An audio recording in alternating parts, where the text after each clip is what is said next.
बिस्मिल्लाहिर्रहमानिर्रहीम। अस्सलाम वालेकुम। उम्मीद है कि मेरे तमाम बहन भाई सब खैरियत से होंगे। मेरी अल्लाह ताला से दुआ है कि अल्लाह ताला आपकी और मेरी तमाम नेक और जायज़ ख्वाहिशात को पूरा करे, आमीन। आज मैं आपके लिए लेकर आई हूँ बहुत ही आसान और मज़े की रेसिपी सबवे बर्गर। तो चलते हैं हम अपनी रेसिपी की तरफ। मैंने लिए हैं 8 पीसेस और एक लेग पीस है। ये ब्रेस्ट के पीसेस हैं, लॉन्ग शेप में लिए हैं मैंने, पतले पतले से। इन पे मैं लगा रही हूँ चिली सॉस। ये होममेड चिली सॉस है। इंशाल्लाह मैं जल्दी इसकी रेसिपी भी आपके साथ शेयर करूँगी। इसके अलावा मैं इसमें डालूँगी अदरक लहसुन का पेस्ट 1 टेबल स्पून।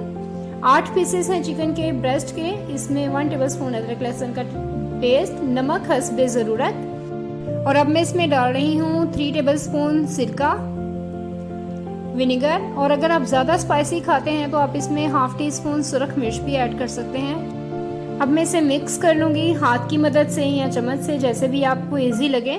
इसे अच्छे से मिक्स कर दीजिए। और अब इसको मैं फोर्क के साथ इसी तरह मैरिनेट किए हुए को ही प्रिक कर लूँगी, बहुत ज़्यादा नहीं, क्योंकि जब ये फ्राई होगा तो टूट ना जाए। इसको 2 घंटे के लिए आपने ऐसे ही छोड़ देना है।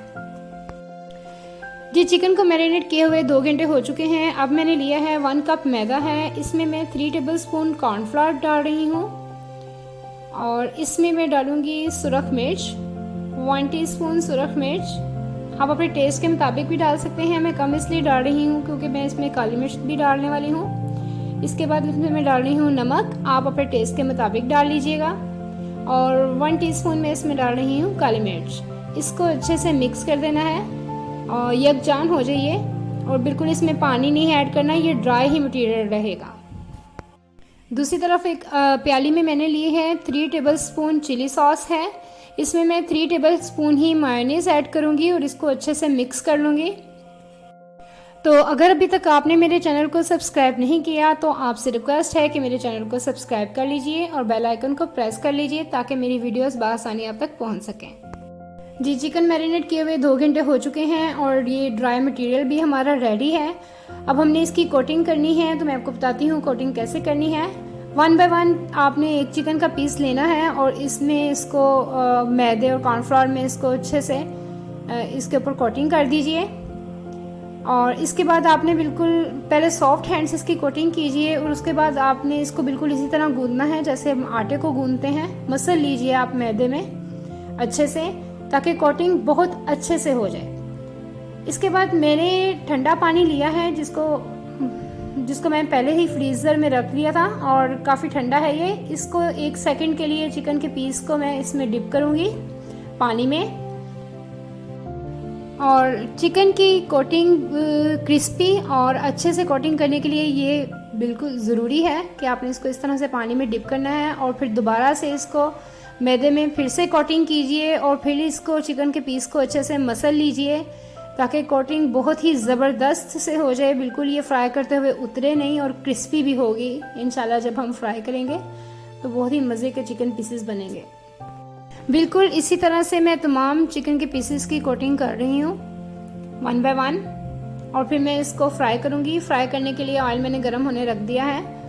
अब 1 बाय 1 मैं इसको इन पीसेस को फ्राई करूँगी। मीडियम फ्लेम पे फ्राई करना है क्योंकि अगर फ्लेम हाई होगा तो ये ऊपर से तो क्रिस्पी हो जाएगा लेकिन चिकन अंदर से कच्चा रह जाएगा। ये चिकन पीसेस फ्राई हो चुके हैं। अब मैं इसे डिश आउट करती हूँ। ये देखिए आप कितना क्रिस्पी सा है और कितनी मज़े की ज़बरदस्त सी लुक है और अंदर से भी सारा कुक हो चुका है, बिल्कुल चिकन कच्चा नहीं है। इसी तरह से पहले मैं तमाम चिकन के पीसेस को फ्राई कर लूँगी। मैं चिकन के पीसेस को फ्राई कर चुकी हूँ। देखिए कितने मज़े के क्रिस्पी से हैं। अब मैंने ली है लौफ, जितनी भी आपको ज़रूरत है इनको आप टोस्ट कर लीजिए। इसके एक साइड पर चिली सॉस और मायोनीज़ को जो मैं मिक्स किया था मायोनीज़ को वो लगा रही हूँ और दूसरी तरफ मैं इसके केचप लगाऊंगी दूसरे वाले पीस पर। और आपको जैसे पसंद है आप बिल्कुल उसी तरह से तैयार कीजिएगा। इसके अलावा मैं इसमें रखूँगी बंद गोभी। आप इसकी बिल्कुल बड़ी कटिंग भी कर सकते हैं, टमाटर भी डाल सकते हैं, आप खीरे का इस्तेमाल भी कर सकते हैं, जैसे आपको पसंद हो। इस पर मैं फ्राई किया हुआ चिकन का पीस रखूँगी और एक लेयर दूँगी मैं मायोनीज़ की। और अब हम इसको कर देंगे बंद और हमारा बहुत ही मज़े का ज़बरदस्त सा सबवे बर्गर रेडी है। और आप भी ज़रूर ट्राई कीजिएगा और मुझे बताइएगा कि आपके सबवे बर्गर कैसे बने। यकीनन आपके बच्चों को और आपकी फैमिली को भी बहुत पसंद आएंगे। साथ में बनाइए फ्राइज़, इसकी रेसिपी मैं पहले बता चुकी हूँ, इसका लिंक मैं डिस्क्रिप्शन बॉक्स में भी दे दूँगी। अब दीजिए मुझे इजाज़त, दुआओं में याद रखिएगा, अपना ख्याल रखिएगा। अल्लाह हाफिज़, फिर मिलेंगे किसी नई रेसिपी के साथ।